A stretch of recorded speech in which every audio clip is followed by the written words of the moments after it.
Hi കൂട്ടുകാരെ, പുതിയൊരു വീഡിയോയിലേക്ക് എല്ലാവർക്കും സ്വാഗതം. അങ്ങനെ പിന്നീട് ദാസ് ഫോൺ വിളിച്ചിരിക്കുകയാണല്ലോ. ആ സമയം രഘു വണ്ടി ഒരു സൈഡിലോട്ടാക്കുകയാണ്. അങ്ങനെ ആ മെസ്സേജ് ശ്രദ്ധിക്കുകയാണ്. അപ്പോൾ അമ്പിളി എവിടെയുണ്ട് എന്ന മെസ്സേജാണ് കേട്ടോ. ഇത് കേൾക്കുന്ന രഘു ആണെങ്കിൽ അമ്മയോട് പറയണം ഇനിയിപ്പോൾ അങ്ങോട്ടേക്ക് പോകാൻ പറ്റത്തില്ല. അപ്പോൾ എൻ്റെ കുഞ്ഞവിടെ ഉണ്ടല്ലോ, മോളവിടെ ഉള്ളതൊക്കെ എങ്ങനെയെങ്കിലും ദാസങ്ങൾ തരണം ചെയ്തോളും. പക്ഷേ ഇപ്പോൾ അങ്ങോട്ടേക്ക് പോകാൻ പറ്റത്തില്ല. എൻ്റെ ഭാര്യ അവിടെ നിന്ന് പോയതിന് ശേഷം പോകാൻ പറ്റത്തുള്ളൂ എന്ന് പറയുന്നുണ്ട് കേട്ടോ. പിന്നീട് അവർ റോഡ് സൈഡിൽ വണ്ടി നിർത്തുന്ന ആ ഒരു രംഗാണ്. പിന്നീട് സത്യനെയാണ് കാണിക്കുന്നത്. സത്യൻ തൻ്റെ അമ്മയോട് പറയണേ, അമ്മേ കോയമ്പത്തൂരിലോട്ട് പോകണം. അപ്പോൾ സോനയുണ്ട്, പ്രതിഭയുണ്ട്. അത് കേട്ട ഉടൻ തന്നെ, എടാ നീ തന്നെ എന്തിനാ പോകുന്നത്, ഷ്യാമ് പോയിക്കോളും. ഷ്യാമ് പോയിട്ട് കാര്യമില്ല, 2 കൊല്ലം മുന്നത്തെ പ്രശ്നമാണ്, ഷ്യാമിന് അതിനെക്കുറിച്ച് അറിയില്ല. സത്യത്തിൽ ഞാൻ തന്നെ പോണ്ട, ആ വക്കീലിനെ ജസ്റ്റ് ഒന്ന് വിളിച്ച് വിവരങ്ങൾ പറഞ്ഞാൽ മതി. പക്ഷേ അദ്ദേഹം ഫോൺ എടുക്കാത്തത് കൊണ്ടാണ് ഞാൻ പോകുന്നത്. അപ്പോൾ എന്തായാലും ഷ്യാമ് പോയിട്ട് കാര്യമില്ല, ഞാൻ പോട്ടെ. അതും ശരിയാണ്, ഷ്യാമിനെ പറഞ്ഞയച്ച ഇനിയിപ്പോൾ അവിടുന്ന് വല്ല മദാമ്മനെയും കണ്ട അവിടെ നിന്ന് പോയാലോ. അത് കേട്ട ഉടനെ സോനക്ക് ദേഷ്യം പിടിക്കുകയാണ്. സുഷീലയുടെ ആ വാക്ക് ഒട്ടും ഇഷ്ടപ്പെടുന്നില്ല. അതേ ഷ്യാമേട്ടനെ കുറിച്ച് ഓരോ അനാവശ്യ കാര്യങ്ങൾ പറഞ്ഞ് ഞാൻ കേട്ട് നിൽക്കില്ല. അപ്പോഴേക്കും സത്യം പറയണേ, പോട്ടടി, നീ അമ്മയോട് എതിർക്കാൻ നിൽക്കല്ലേ, വഴക്കിടാൻ നിൽക്കല്ലേ. കാരണം അമ്മക്കിട്ട് ഏത് സമയവും ഷ്യാമ് കൊട്ടുന്നതല്ലേ, അങ്ങനെ ഒരു കൊട്ട് ഈ സമയം അമ്മയും കൊട്ടി എന്ന് കരുതിക്കാളെ എന്നൊക്കെ പറയാൻ കേട്ടോ. അപ്പം എന്തായാലും ഞാൻ പോയിട്ട് വരാം. അപ്പോഴേക്കും പ്രതിഭ പറയുന്നുണ്ട്, സത്യേട്ടാ പോണോ? പോയിട്ട് അത് പെട്ടെന്ന് തരണം ചെയ്ത് വരട്ടെ, ഇവിടെ എല്ലാവരും ഉണ്ടല്ലോ, നീ വാ എന്ന് പറഞ്ഞിട്ട് വിളിച്ചു കൊണ്ടുപോവാണ്. പിന്നീടാണെങ്കിൽ സോനയാണ്. അപ്പോൾ സോന ഇങ്ങനെ നിൽക്കുന്നുണ്ട്. അപ്പോൾ ഈ സമയം സോന പറയാണ്, എന്തായാലും സത്യേട്ടൻ പോട്ടെ, ഷ്യാമേട്ടൻ ഇവിടെ നിൽക്കട്ടെ എന്നൊക്കെ ഇങ്ങനെ പറയുമ്പോൾ ഇനി അതിനിടയ്ക്ക് സത്യം ചോദിക്കുന്നുണ്ട് കേട്ടോ, അനുവിനോടുള്ള ഈ നിലപാട് നിൻ്റെ മാറിയില്ലേ, ഇനി അനുവടുത്തിയുമായി വഴക്കിടരുത് എന്നൊക്കെ പറയുന്നുണ്ട്.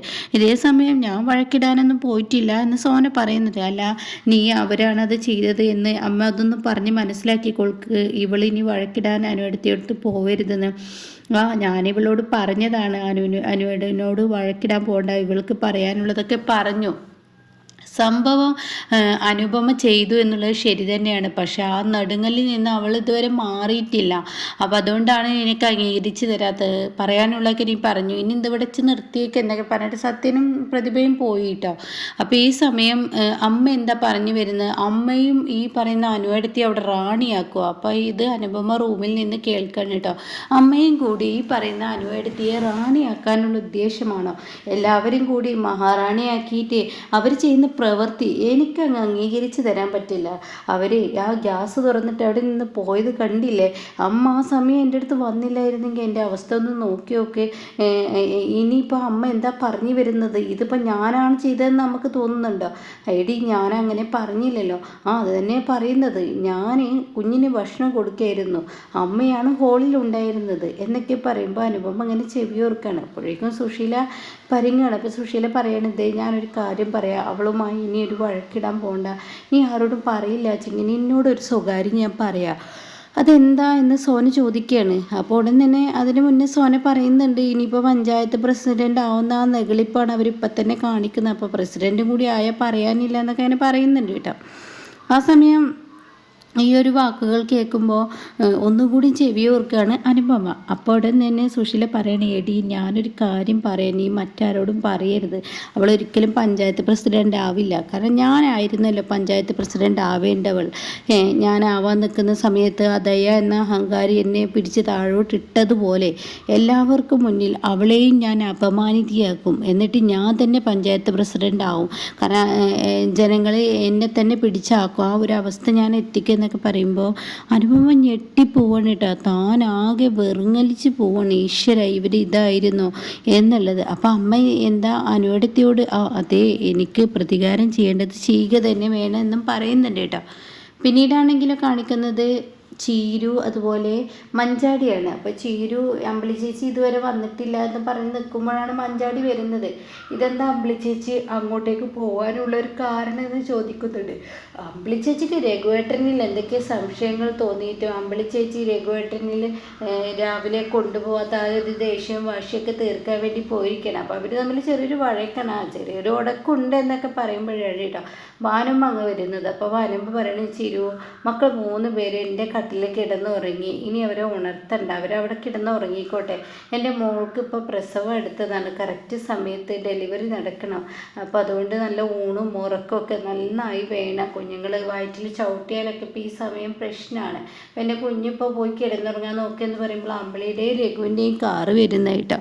അപ്പോൾ ഉടൻ തന്നെ അവർ കാറിൽ നിന്ന് ഇറങ്ങാണ്. അപ്പോൾ എന്താ അമ്പിളി ചേച്ചി ഇത്ര നേരം വഴുകിയത്? രഘുവട്ടം വരാൻ വഴുകിയതുകൊണ്ട്.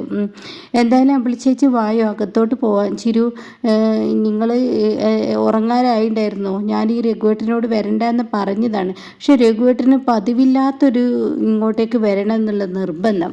അപ്പോൾ അത് കേട്ട ഉടനെ രഘു പറയാണ്, എനിക്ക് നിർബന്ധം ചിരു, നിൻ്റെ പ്രസവം കഴിയുന്നത് വരെ ഞാനിവിടെ വേണം. നിങ്ങൾക്ക് പെട്ടെന്ന് രാത്രി പ്രസവവേദന അങ്ങനെ എന്തെങ്കിലുമൊക്കെ വന്നു കഴിഞ്ഞാൽ ഈ വണ്ടിയോ ഒന്നും ഇല്ലാതെ നിങ്ങൾ കിടന്ന് ബുദ്ധിമുട്ടും. അപ്പോൾ അതൊരിക്കലും ഉണ്ടാവാൻ പാടില്ല. അതിനാണ് ഞാൻ ഇങ്ങോട്ടേക്ക് ഓടിപ്പാഞ്ഞു വരുന്നത്. ശരി രഘുവേട്ട, എന്തായാലും കുളിക്കാൻ നോക്കുക എന്നൊക്കെ അങ്ങനെ പറഞ്ഞിട്ട് അകത്തോട്ട് പോവുക. അപ്പോൾ അമ്പിളി വെള്ളം അങ്ങനെ എടുക്കാൻ ഒരുങ്ങുന്ന സമയം അമ്പിളി ചേച്ചിയുടെ സംശയമൊക്കെ തീർന്നോ? ദാസങ്ങളുടെ വീട്ടിൽ പോയിട്ട് അമ്പിളി ചേച്ചി സംശയങ്ങളൊക്കെ തീർത്തോ എന്ന് ചോദിക്കുമ്പോൾ, ആടി ഞാൻ സംശയമൊക്കെ തീർത്ത്. അപ്പോൾ ആരായിരുന്നു ഇത്ര ഗസ്റ്റ്? അത് അവിടുത്തെ ആ പെൺകുട്ടിയുടെ അനിയത്തിയും അതിൻ്റെ ഭർത്താവും എല്ലാവരും കൂടി വന്നതാണെന്നാ ദാസങ്ങൾ പറഞ്ഞത്. രഘുട്ട ഒരു പാവം മനുഷ്യനാടി, അദ്ദേഹത്തിന് ഒരാളെയും ചതിക്കാനും വഞ്ചിക്കാനൊന്നും കഴിയത്തില്ല.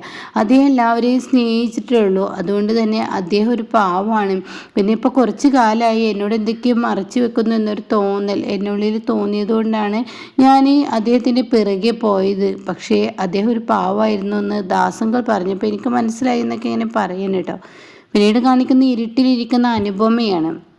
അനുപമയുടെ അടുത്തോട്ട് ഇന്ദ്രൻ വരികയാണ്. ഇതെന്താ അനു, നീ ഇങ്ങനെ ഇരുട്ടിലിരിക്കുന്നത്, നിനക്ക് പനിക്കുന്നുണ്ടോ എന്നൊക്കെ ചോദിച്ച് തൊട്ട് നോക്കുക. ഇല്ല, പിന്നെ എന്ത്, ഞാൻ നടുങ്ങലിൽ നിന്നും മാറിയിട്ടില്ല, വലിയൊരു ടെൻഷനിലാണ്. എന്ത് പറ്റി?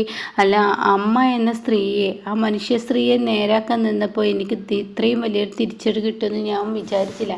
അപ്പം എന്താ നീ പറഞ്ഞു വരുന്നത്? എല്ലാം ഇന്ദ്രേട്ടൻ ജസ്റ്റ് ഒരു സൂചന തന്നിട്ട് ഞാൻ അങ്ങോട്ടേക്ക് തിരിഞ്ഞു നോക്കാതിരുന്ന് തെറ്റായി പോയിന്ന്. ഇന്നിപ്പോൾ അമ്മയും സോനയും സംസാരിക്കുന്നത് ഞാൻ കേട്ടു.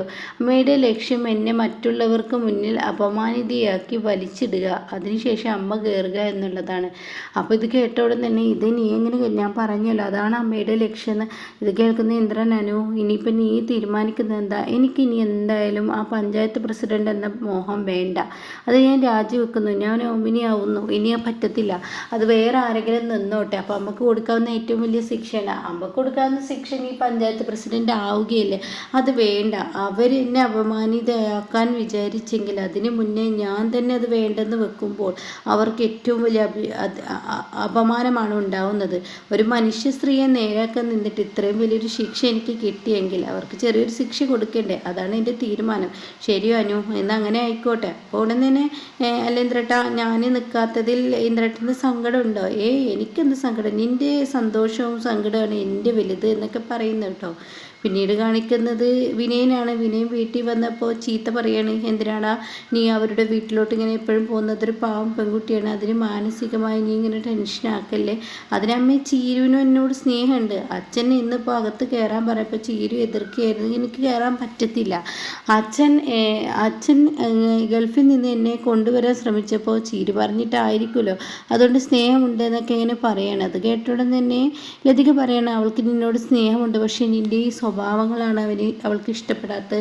അതുകൊണ്ട് ഇനി അവൾ പറയുന്നത് അനുസരിച്ച് അവളെ അധികം ബുദ്ധിമുട്ടിക്കാതെ, ആ പാവം പെണ്ണിനെ അധികം ബുദ്ധിമുട്ടിക്കാതെ ഇവിടെ അങ്ങ് നിന്നോ, അതാ നല്ലത് എന്നൊക്കെ ഇങ്ങനെ ലംബോദരൻ പറയാണ്. പിന്നീട് കാണിക്കുന്ന പിറ്റേ ദിവസം രാവിലത്തെ രംഗാണ്. വിനയൻ പേപ്പർ വായിച്ചിരിക്കുമ്പോൾ മാഷും ചീരും കടന്നു വരുന്നു.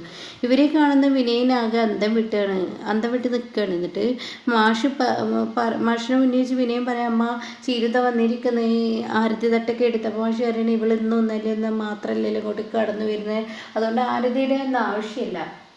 ഞാൻ ചീരുവിനെ കൊണ്ട് ഇങ്ങോട്ട് വന്നത് അവൾ എൻ്റെ വീട്ടിൽ കിടന്ന് പണിയെടുക്കുക എന്നൊരു തോന്നൽ നിന്നിലുണ്ടെങ്കിൽ അത് മാറിക്കോട്ടെ എന്ന് കരുതിയാണ്. അവൾ അവിടെ പണിയൊന്നും എടുക്കത്തില്ല എന്നൊക്കെയാണ് പറയാണ്.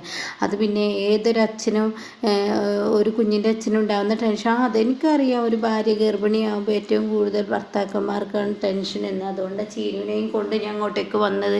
എന്തായാലും അതങ്ങനെ ഇരിക്കട്ടെ. ഇപ്പോൾ ചീരു ഇനിയിപ്പോൾ അപ്പോൾ ചീരു ചോദിക്കുക, വിനയേട്ടാ ഞാനിപ്പോൾ പോകുന്നത്, എൻ്റെ പ്രസവം കഴിഞ്ഞ് എൻ്റെ വീട്ടിലോട്ട് പോകുന്നത് വരെ എനിക്ക് ഇവിടെ നിൽക്കാനാണ് ഇഷ്ടം.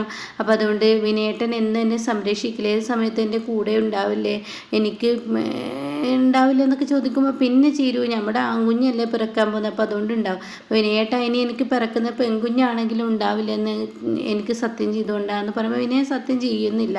അപ്പോൾ വിനയം പറയാം എന്താണ് ഇപ്പോൾ ഒരു ആൺകുഞ്ഞായതാ കുഴപ്പം. അപ്പോൾ ചീരി പറയണേ ഞാൻ ആ കുഞ്ഞിനെ ചുമക്കുന്ന ഒരു അമ്മയാണ്, അമ്മയൊക്കെ കൂടുതൽ അച്ഛനറിയില്ല ഈ കുഞ്ഞെന്താണെന്ന്. അപ്പോൾ അതൊരു പെൺകുഞ്ഞാണെങ്കിൽ നിങ്ങൾ എന്നെ സ്വീകരിക്കുമോ? അപ്പോൾ അത് കേൾക്കുന്ന വിനയൻ അതിനൊരു മറുപടി കൊടുക്കുന്നില്ല. അപ്പോഴേക്കും ലതികയും ലംബോദരനും പറയണ എടാ നീ സ്വീകരിക്കുന്നൊരു മറുപടി നൽകടാ. അപ്പോൾ അത് കേട്ടോടും തന്നെ അതിനൊരു മറുപടി പറയാൻ പറ്റാതെ വിനയൻ നിൽക്കണം. അപ്പം മാഷ് പറയണ വിനയ നീ ആണോ പെണ്ണോ എന്ന് നിൽക്കട്ടെ, നീ വിചാരിക്കുന്നത് പോലെ ഒരു ആൺകുഞ്ഞിനെ തന്നെയാണ് ചീരു പ്രസവിക്കുന്നതെങ്കിൽ ഓക്കെ എല്ലാ എങ്കിൽ അപ്പോൾ നീ എന്താ ചെയ്യുക? അപ്പോൾ ചീരു പറയാണ് അതിന് മറുപടി നൽകുന്നില്ല എന്ന് കാണുമ്പോൾ ഇയാളുടെയൊക്കെ അഭിനയമാണ് അച്ഛ, ഗൾഫിൽ നിന്ന് വന്നതിന് ശേഷം ആർച്ചയും ഭദ്രയൊക്കെ കാണാൻ വന്നത് ഇയാൾ അഭിനയിച്ചൊരു അഭിനയമാണ്. ഇയാൾക്ക് ഒരിക്കലും പെൺകുഞ്ഞുങ്ങളെ അംഗീകരിക്കാൻ കഴിയില്ല, ഇയാളൊരാണാണെന്ന് കരുതിയിട്ട് ഇയാൾ ഇങ്ങനെയൊക്കെ കാട്ടിക്കൂട്ടുന്നത് എന്നൊക്കെ പറഞ്ഞ് ഒച്ചയെടുക്കുമ്പോൾ ഉടൻ തന്നെ ഗഡിയെ എന്ന് പറഞ്ഞിട്ട് ചീരുവിനെ ഇങ്ങനെ കൈ പിടിച്ച് വലിക്കുന്ന ആ ഒരു രംഗമാണ് കേട്ടോ. അപ്പോൾ ഇങ്ങനെയൊക്കെയുള്ള ഒരു എപ്പിസോഡാണ് ഇപ്പോൾ ഇന്ന് വന്നിരിക്കുന്നത്.